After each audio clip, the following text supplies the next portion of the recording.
자녀들아, 모든 일에 부모에게 순종하라. 이는 주 안에서 기쁘게 하는 것이니라. 아멘. 이번 주는 어버이 주일입니다. 부모님 이야기를 하면 자연스럽게 좋은 이야기든 나쁜 이야기든 좀 뭉클한 마음이 들어요.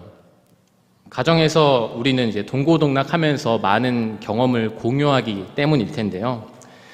사실 잘한 것보다는 좀 못한 게 떠오르는 것 같습니다. 가장 아름답고 행복한 공동체가 되어야 하는데 너무나 친근한 나머지 함부로 대할 때가 많다는 것을 한번 생각을 해보게 되는데요. 마음은 효도해야 되는데 라고 다짐을 하지만 말은 너무나 쉽게 불평과 불만을 쏟아내곤 합니다.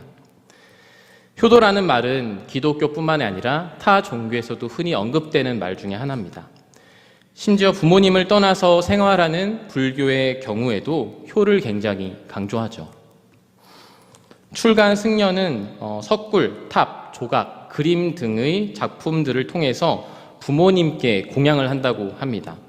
고대 인도 우파니샤드라는 철학 문헌은 이렇게 이야기를 합니다. 어머니를 여신처럼 존경하라. 아버지를 신처럼 존경하라. 그만큼이나 부모를 향한 존경과 공경은 인간이 마땅히 해야 할 도리라는 것을 이야기하고 있습니다. 왜 이렇게 하나님께서는 계명을 주시기까지 이 공경을 강조하고 있냐라고 생각을 해보면 먼저는 인간의 속성 때문에 그런 것 같다는 생각을 해요. 만약 우리가 계명을 너무나 자연스럽게 지키고 살아가는 사람들이라면 하나님께서는 이 계명을 주시지 않았겠죠.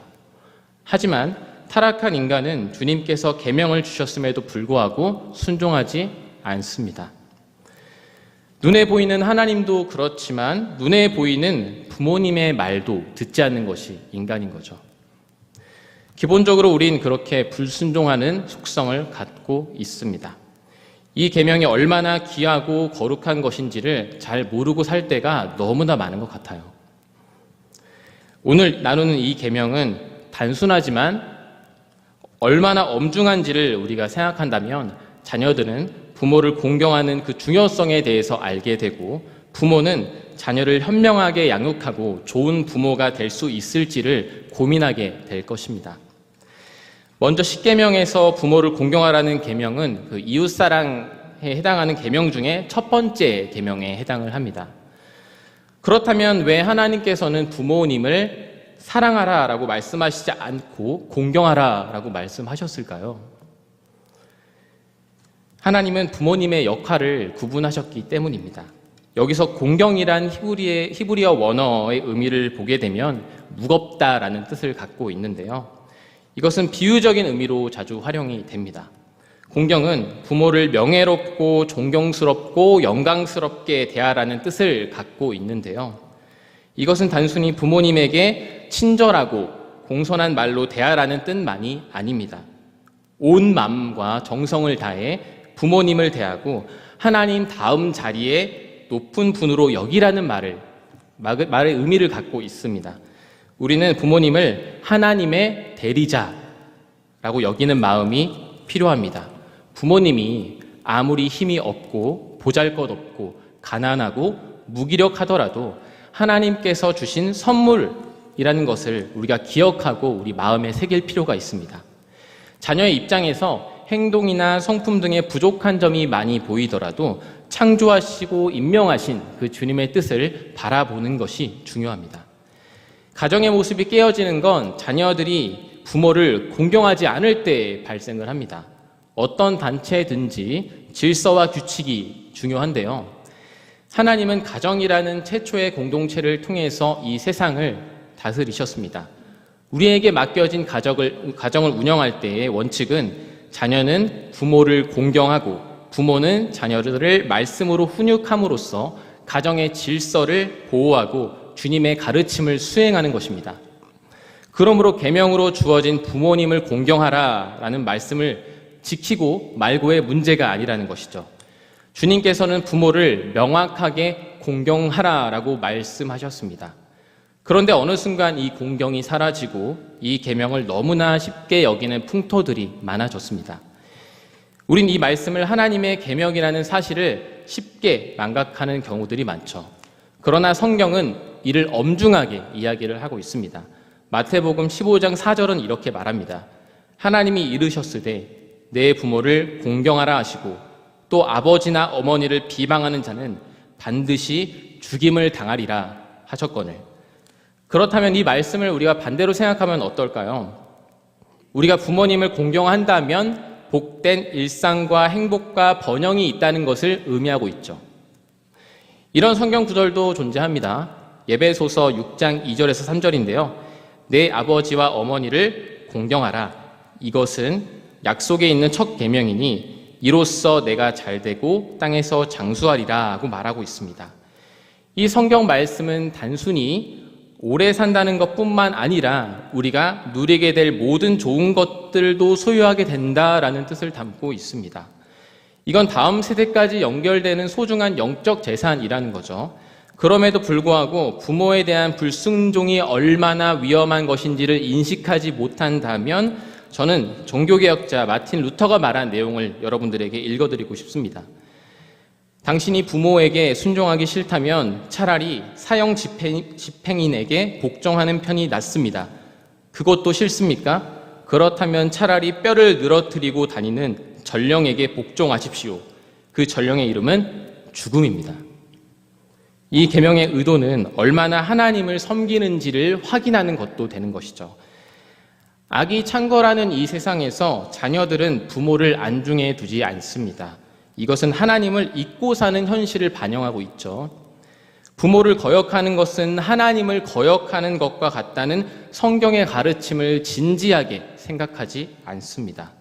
하나님께서 우리를 어떻게 먹이고 지키고 보호하시는지, 그리고 영육 간의 그 많고 좋은 것들을 어떻게 주시는지 생각하지 않습니다. 누구를 통해서 주시죠? 바로 부모님을 통해서 주십니다. 그런데 우리는 평생에 받은 축복을 너무나 쉽게 잃어버립니다. 왜 그런 것일까요? 그리스도인으로서의 정체성을 잘 모르기 때문이고 자신의 위치를 잘 파악하지 못하기 때문입니다. 자신이 하나님의 도움이 없이도 살아갈 수 있다는 교만함이 가득합니다. 자기 자신이 주인이 되고자 하는 마음이 크죠.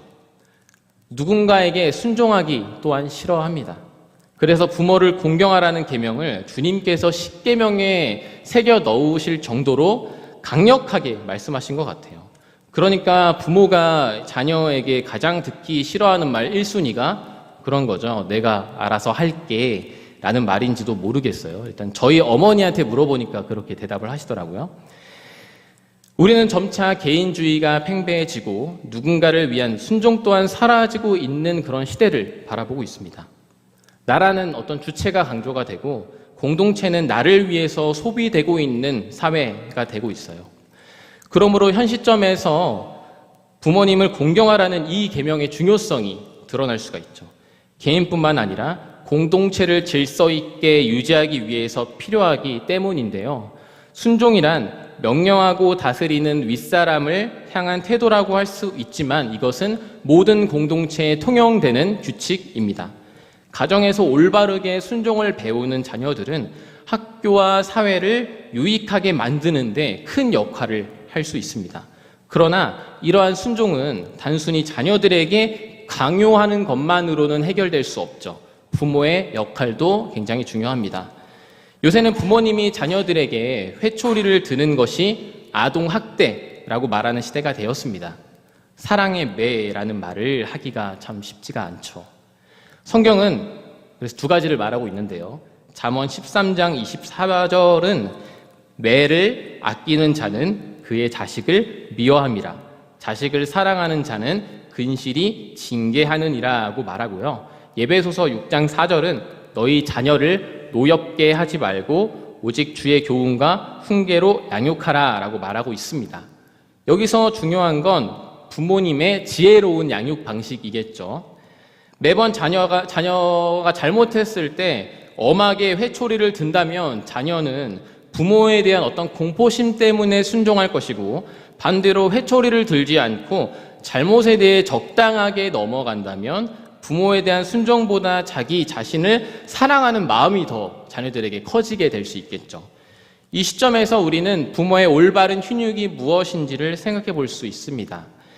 헐룩이란 발달 심리학자는 훈육에 대해서 이렇게 말을 했습니다. 훈육이란 자녀의 성장과 발달을 위해 행하는 학습과 훈련이며 사회 문화적으로 인정되는 행위와 역할을 학습시키는 부모의 의도적인 사회화 과정이라고 말을 했습니다. 이는 하나님의 말씀대로 양육하기 위해서 하나님 사랑뿐만 아니라 이웃 사랑이 동시에 있어야 된다는 것도 말하고 있죠. 부모는 자녀를 교육할 때 또한 이제 단순히 물질적인 도움과 그들이 원하는 것을 채워주는 것만으로는 멈춰서는 안 됩니다. 부모님은 하나님을 찬양하고 그분께 영광을 돌리는 삶이 최으뜸이다라는 사실을 교육해야 합니다. 이때 믿음의 아이를 바르게 가르치고 교육하기 위해서는 부모의 행동 또한 중요하죠. 한 설문조사에서 자녀가 생각하는 좋은 부모 1순위를 말을 잘 들어주고 대화를 많이 하는 부모라고 말을 했습니다. 이를 볼 때 유대인의 교육 방식에 대해서 이야기를 하고 싶은데 꽤나 흥미로운 부분들이 있어요. 우리나라의 부모님들은 이제 자녀의 약점을 보완하려는 어떤 경향이 있어요. 부족하면은 학원을 알아보고 성에 안 차면은 가외 선생님을 알아보기도 하죠. 그것이 부모가 할 수 있는 최선이라고 생각을 합니다. 하지만 유대인 부모는 아이와 밀도 있는 대화를 통해서 그들이 가진 달란트를 찾아요. 많은 것을 부모와 의논하고 토론하는 문화가 있는데요. 어렸을 때부터 경제 교육을 받고 보험, 증권, 적금 통장, 증권 통장들을 만들어 관리와 사용처에 대해서 의논을 한다고 합니다. 뿐만 아니라 기부 문화 또한 활성화가 되어 있어서 유대인이 어떤 한 자는 모든 계명을 합친 것보다 자비가 더 중요하고 자비를 행하지 않는 자는 우상 숭배를 행하는 자와 같다라고 이제 이야기를 하기도 했어요. 이러한 전통과 교육은 부모의 올바른 교육 아래에서 자연스럽게 다음 세대에 전승되는 것입니다. 노인들에게 밥을 짓고 아픈 사람을 방문하고 자원봉사를 하고 전문성을 나누고 그리고 미소를 보이는 모든 것이 부모의 교육에 달려있는 것이죠. 또한 훈육을 위한 체벌을 할 때 그들은 엄격한 조건과 원칙이 있다고 합니다. 남에게 피해를 주는 일을 하거나 위험한 행동을 할 때 또는 규범에 어긋나는 일을 할 때만 체벌을 한다고 해요. 훈육을 행할 때 부모는 우선 자신의 감정을 먼저 살피고 분노가 일어났다면 평정심을 찾게 해달라고 기도를 올리기도 한답니다. 그리고 아이에게 행동에 대해서 설명할 기회를 주고 이제 체벌을 가한다고 합니다. 물론 이 방식을 한국 사회에 전부 다 적용할 수는 없겠지만 그들의 교육에서 우리가 장점을 발견할 수 있죠. 충분한 소통과 이해를 통해서 부모와 자녀가 서로 존중과 존경을 할 수 있다는 것이죠. 그러므로 주께서 주시는 부모의 건의는 폭군으로서의 건의가 아닙니다. 그리고 자신의 기호와 감정에 따라 자식을 다스리는 것이 아니라 하나님께서 우리를 인내하셨듯이 인내하며 가르치는 것입니다. 더 나아가 우린 단순히 이 계명을 하나님과 우리 가정에서의 역할로만 한정할 수는 없어요. 부모님께 올바른 공경을 하는 사람은 아까도 말씀드렸듯이 사회에서도 동일한 공경을 합니다. 직장 상사를 공경하며 순종하며 또한 나라를 위해서 기도하죠. 이러한 행위가 하나님이 기뻐하시는 일임을 너무나 잘 알고 있는 거죠. 반면에 나에게 이득이 될 만한 행동이나 상사에게 아부하는 것만을 추구하는 사람은 하나님께서 일하시는 어떤 섬세한 뜻을 알지 못합니다. 그저 자신의 필요에 의해서 순종하는 척을 하는 거죠. 주님이 말씀하시는 공경은 이 어떤 행위보다 마음가짐에 있습니다. 이것을 넓게 보면 국가를 생각하는 것도 마찬가지죠. 하나님께서는 육체의 부모를 주신 것처럼 대한민국이라는 나라 또한 우리에게 허락하여 주셨습니다. 하나님은 국가를 사용하셔서 우리의 삶과 터전을 보호하여 주십니다. 그러나 우리는 보이지 않는 하나님의 보상을 또한 쉽게 생각하는 경우가 많아요. 그래서 나에게 조그마한 안 좋은 사건이나 일이 일어날 때 하나님을 잊고 불평을 합니다. 나라가 나에게 무엇을 해줬냐? 라면서 불평하기도 하죠. 하나님의 심판은 이런 마음을 가진 사람들에게 일어났습니다. 출애굽한 이스라엘 백성들은 하나님의 인도하심을 끝까지 믿지 못하고 모세를 찾아가 불평과 불만을 쏟아내죠. 결국 그들은 하나님의 심판으로 강야의 삶을 살게 됩니다. 이 가정을 보면은 부모를 공경하라는 말은 하나님을 믿는 것과도 큰 연관성을 가지고 있다는 것을 발견할 수 있습니다.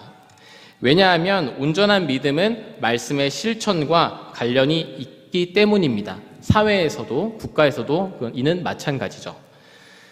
자녀가 부모를 공경하고 공경받을 부모가 된다는 것은 쉬운 일은 아닌 것 같습니다. 그럼에도 주님께서 이것을 실행하면 우리에게 복과 은총을 주시고 우리가 속한 공동체와 이 나라에게 유익을 가져다 줄 것이다 라고 말을 하고 있습니다. 그렇다면 반대로 이 계명을 무시하면 질서도 평화도 없는 공동체가 되겠죠. 그렇기 때문에 이 계명은 성경에서도 굉장히 중요한 위치를 차지하고 있습니다. 성경에서 다윗의 아들 압살롬은 아름다운 용모와 화려한 언변을 가지고 있었지만 부모를 배반한 불효의 아이콘으로 손꼽히는 인물입니다. 그는 다윗의 군대에 쫓기다가 10kg에 달하는 머리카락이 상수리 나무에 걸려 이제 죽게 되죠. 그런데 단순히 압살롬을 우리가 나쁘게 볼 것만이 아니라 압살롬에 대한 그 다윗의 행동에도 조금 의아한 구석이 있어요. 다윗의 가정교육의 실패는 맏아들 암논이 누이 다말을 범할 때 발생을 합니다.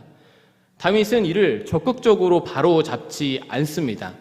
훈육을 받지 못한 암논은 더욱더 악한 사람이 되었고 여기서 그치는 것이 아니라 그걸 계속해서 지켜보고 있었던 의아하게 생각했던 압살롬의 마음 또한 딱딱해지게 됩니다. 이 과정에서 압살롬은 그 복수심에 암논을 살해하게 되죠. 이 쓴뿌리는 다윗에 대한 배반으로 이어지게 됩니다. 우리는 다윗을 하나님의 마음에 합당한 자라고 칭송하기도 하지만 결코 아버지로는 좋은 모델이었냐? 그건 또 아닌 것 같아요. 밧세바를 범하고 우리아를 죽게 한 그의 행실은 솔직히 존중하기가 좀 힘들죠. 부모를 공경하라 말하기 전에 우리 자신을 돌아볼 수 있어야 합니다. 부모를 공경하는 삶이란 책임이 있는 삶입니다. 우리 자신이 어떻게 살고 있는지 그리고 나 자신부터 부모님을 공경하고 있는지를 생각해 볼 때 할 수 있는 말이기도 해요. 공경을 먼저 보여줄 수 있는 우리의 삶이 되기를 원합니다. 공경은 상대방에게 존경심을 갖고 예의를 갖추고 자기 자신을 낮추는 일이기도 합니다. 그래서 우리 마지막 옆에 분하고 한번 이야기를 좀 했으면 좋겠습니다. 사랑하고 공경합니다. 네, 사랑하고 공경합니다. 네, 우리 성도님들의 삶 가운데 이런 진정한 공경과 그리고 존중이 함께하기를 간구합니다. 기도하겠습니다. 하나님 아버지 감사합니다. 오늘 어버이 주일을 맞이해서 부모님을 공경하는 삶에 대해서 우리가 나눴습니다. 주님, 우리가 부모님을 공경하는 것뿐만 아니라 좋은 부모가 되기 위하여서 말씀에 힘쓰고 우리가 자녀들을 잘 양육할 수 있는 마음 또한 우리에게 허락하여 주셔서 매 순간 그 주님의 말씀에 인도하심에 따라 행동하며 잘 양육할 수 있도록 우리를 붙잡아 주시옵소서. 우리 부족함에도 불구하고 주님을 따라가려는 우리 부모님과 우리 아이들에게 주님 더욱더 큰 은혜로 붙잡아 주시고 매 순간 주님의 인도하심을 따라가나 살아가기를 결단하는 우리가 될 수 있도록 주님 함께하여 주시옵소서. 감사합니다. 예수님의 이름으로 기도합니다. 아멘.